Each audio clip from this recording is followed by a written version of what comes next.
Hello hi viewers, நான் உங்கள் நண்பன் இளங்கோவன் பேசுகிறேன். அமெரிக்காவுக்கும் ஈரானுக்கும் பயங்கர பகை அப்படின்றது தெரியும். ஆனால் இந்த பகைக்கு விதை போட்டது யார் அப்படின்னு நம்ம பார்க்கணும் இல்லையா? ஸோ இதுக்கு காரணமே அமெரிக்காவும் பிரிட்டனும் சேர்ந்து நடத்திய ஒரு ஆட்சி கழிப்பு சதி ஈரானில் வந்து அவங்க நடத்துகிறாங்க.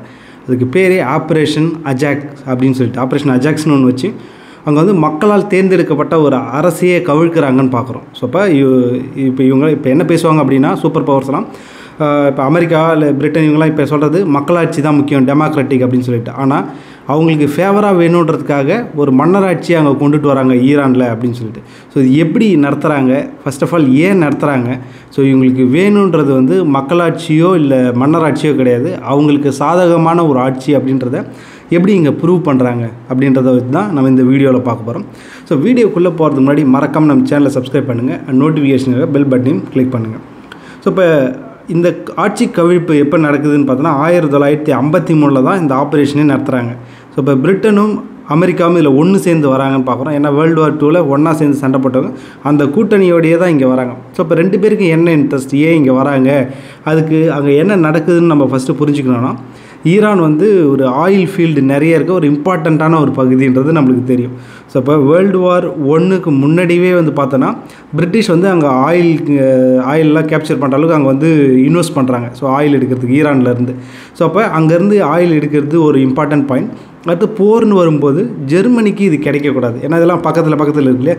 ஜெர்மனி ஈரான்லேருந்து ஆயிலை எடுக்கக்கூடாது, அவங்களுக்கு போகாமல் தடுக்கணுன்றதுக்காக பிரிட்டிஷ் வந்து ஈரானில் ஓரளவு கண்ட்ரோல் செலுத்துகிறாங்கன்னு பார்க்குறோம். ஸோ அப்போ இருக்கிற அந்த மன்னராட்சி தான் அப்போ இருந்தாங்க ஈரானில். ஸோ அவங்க அதுக்கான அப்ரூவல்லாம் கொடுக்குறாங்க. ஈரான்லேருந்து எண்ணெயை பிரிட்டிஷ் எடுக்கிறாங்க. அந்த கம்பெனி பேர் வந்து பார்த்தோன்னா பிரிட்டிஷ் பெர்ஷியா ஆயில் கம்பெனி அப்படின்ற மாதிரி தான் அவங்க வச்சுருந்தாங்க. ஸோ இப்போ பிரிட்டிஷ்ன்றதோட ஆங்கிலோ பெர்ஷியா ஆயில் கம்பெனி அப்படின்ற மாதிரி அது வரும். ஸோ இப்போ இந்த இடத்துல என்ன ஆச்சு அப்படின்னா, நிறைய ஆயில் இவங்க எடுத்துப்பாங்க, ஆனால் அந்த வர்ற லாபத்தில் கொஞ்சமாக வந்து ஈரானுக்கு கொடுக்குறாங்க. ஸோ இதுதான் அங்கே வந்து பிரச்சனையை ஸ்டார்ட் பண்ணுது.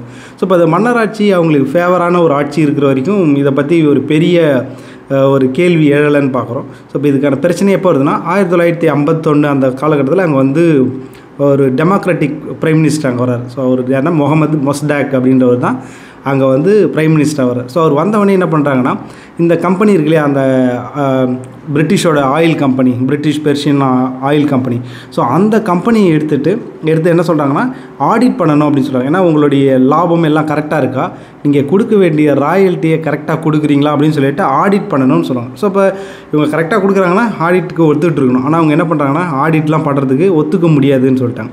ஸோ இப்போ ஃபோர்ஸ் பண்ணி எவ்வளோ தான் லாபம் அப்படின்னு கேட்கும்போது அவங்க என்ன சொல்லிட்டாங்கன்னா, நாங்கள் ஆப்ரேஷனே நிறுத்திடுவோம் அப்படின்னு சொல்லிட்டு மிரட்ட ஆரம்பித்தாங்க. ஸோ இந்த டைமில் அவங்களுடைய ஈரானுடைய பிரசிடெண்ட் முகமது மொசடாக் என்ன பண்ணார்னா, நாங்கள் வந்து நேஷ்னலைசேஷன் பண்ணிடுறோம். ஸோ இப்போ உங்களுக்கு எல்லாமே இங்கே இருக்கிறது எல்லாமே ஈரானோட தான். ஏன்னா அவங்க எப்படி அவங்களுடைய ஃபேவர் இருந்தால் ஒரு 16% தான் ஈரானுக்கு கிடைக்கிற மாதிரி பண்ணியிருந்தாங்க லாபத்துலேருந்து. ஒரு 300 ரூபா அந்த ரேஞ்சுக்கு விற்கிறாங்க அப்படின்னா இவங்களுக்கு ஒரு 40 ரூபா அந்த ரேஞ்சுக்கு தான் வந்து ஒரு லாபத்தில் இவங்களுக்கு கிடைக்குதுன்னு பார்க்குறோம் ஈரானுக்கு. ஸோ இப்போ இந்த டிஃப்ரென்ஸ் நிறைய இருக்கவே வந்து அவங்க இதெல்லாம் எங்களுக்கும் டிஸ்ட்ரிபியூட் கொடுக்கணும் அப்படின்னு சொல்லிட்டு நாளுக்கு நாள் வந்து எங்களுக்கும் தேவை இருக்குது, நாங்கள் எங்களோட எக்கானமி இம்ப்ரூவ் பண்ணணும்னு சொல்லிட்டு அவங்க கேட்க ஆரம்பிக்கிறாங்க.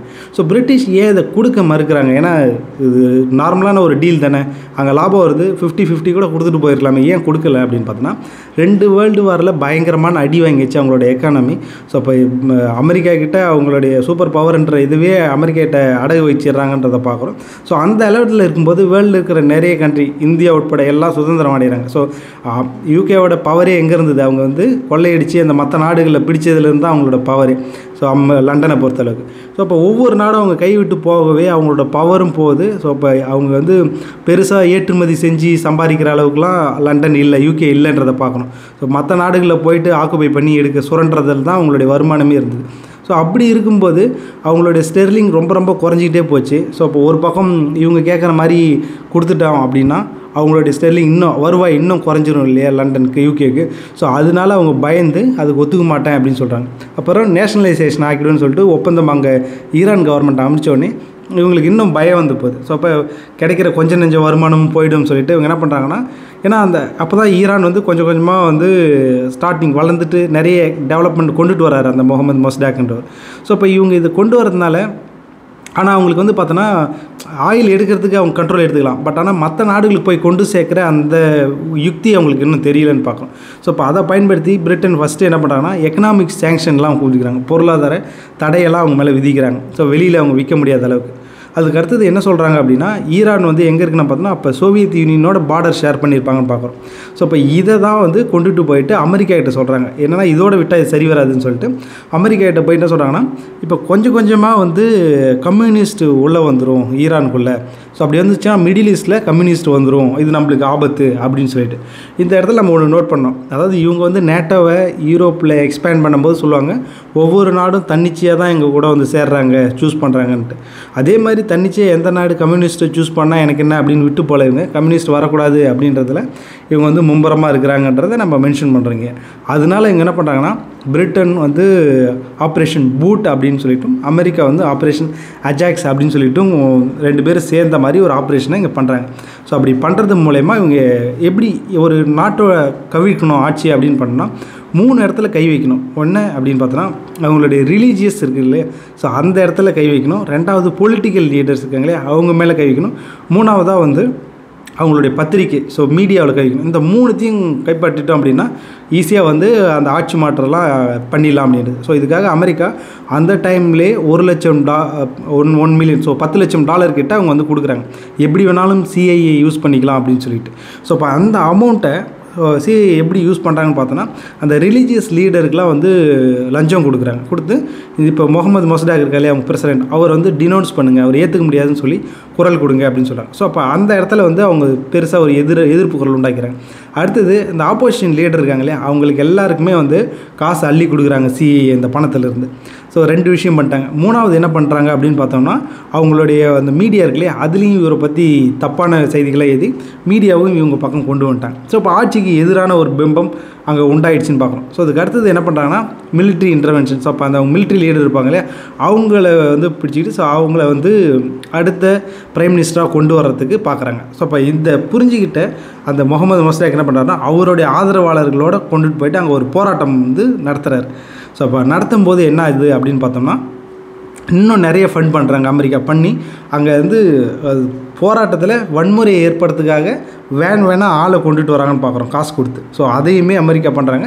ஸோ இது எல்லாமே அமெரிக்கா ரிலீஸ் பண்ண சிஐஏயோட கிளாஸிஃபைட் டாக்குமெண்ட்ஸில் அவங்க மென்ஷன் பண்ணியிருக்காங்க.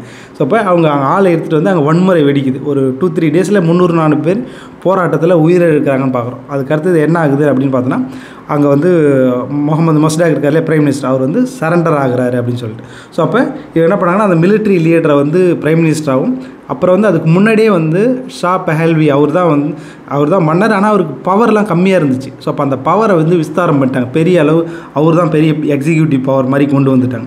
ஸோ அப்போ ஷா பல்லவி திரும்பவும் வந்து அந்த மன்னராட்சி அங்கே வந்து தலை தூக்குது, அவங்களுடைய கைக்கு எல்லா அதிகாரமும் போகுது அப்படின்ட்டு சொல்லிட்டு பார்க்குறோம். ஸோ இப்போ இவர் என்ன முகமது மொசடாக்னா ஒரு கடைசி காலம் 1967 வரைக்கும் வீட்டு சிறையிலே இருந்த ஒரு உயிரிழந்துறாரு அப்படின்னு பார்க்குறோம். ஆனால் இது வந்து இந்த ஆட்சி கழிப்பு இவங்க பண்ணது அந்த ஈரானியன் மக்கள் மனசில் ஒரு பாதிப்பை ஏற்படுத்துச்சுன்னு சொல்லணும். அதனால தான் 1979 அங்கே ரெவல்யூஷன் வருது இல்லையா, அந்த ரெவல்யூஷன் வரும்போது அந்த ரெவல்யூஷன் பண்ண அந்த குரூப் ஃபஸ்ட்டு என்ன பண்ணுறாங்கன்னா அமெரிக்காவோட எம்பசியை தான் கைப்பற்றினாங்க. ஏன்னா இந்த எம்பசியை வச்சு தான் நீங்கள் ஆட்சி கழிப்பே பண்ணுறீங்க. ஸோ இப்போ இந்த எம்பசி எதுவுமே இங்கே தேவை கிடையாதுன்னு சொல்லிட்டு எம்பசி தான் அவங்க ஃபுல் கண்ட்ரோல் எடுக்கிறாங்க. அதுக்கப்புறம் பெரிய அளவில் புரட்சி நடந்து இப்போ இருக்கிற ஆட்சி அயத்துல்லா கெமேனி அவர் இருக்கார் இல்லையா, அவங்க சுப்ரீம் லீடர் அவர் தலைமையில் ஆட்சி இங்கே வருதுன்னு பார்க்குறோம். ஸோ இப்போ இவங்க இந்த டெமோக்ராட்டிக் அப்படின்னு சொல்லிட்டு ஒரு சொல்லிட்டு வர்ற அமெரிக்கா அந்த டெமோக்ராட்டிக் கண்ட்ரியோட ஆட்சியை இங்கே கவிழ்க்கிறாங்க ஃபஸ்ட்டு.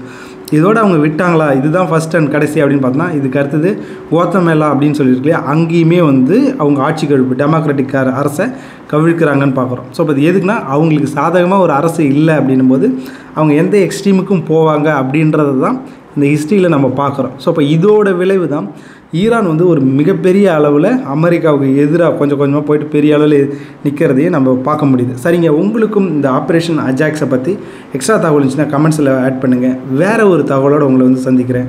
நன்றி, வணக்கம்.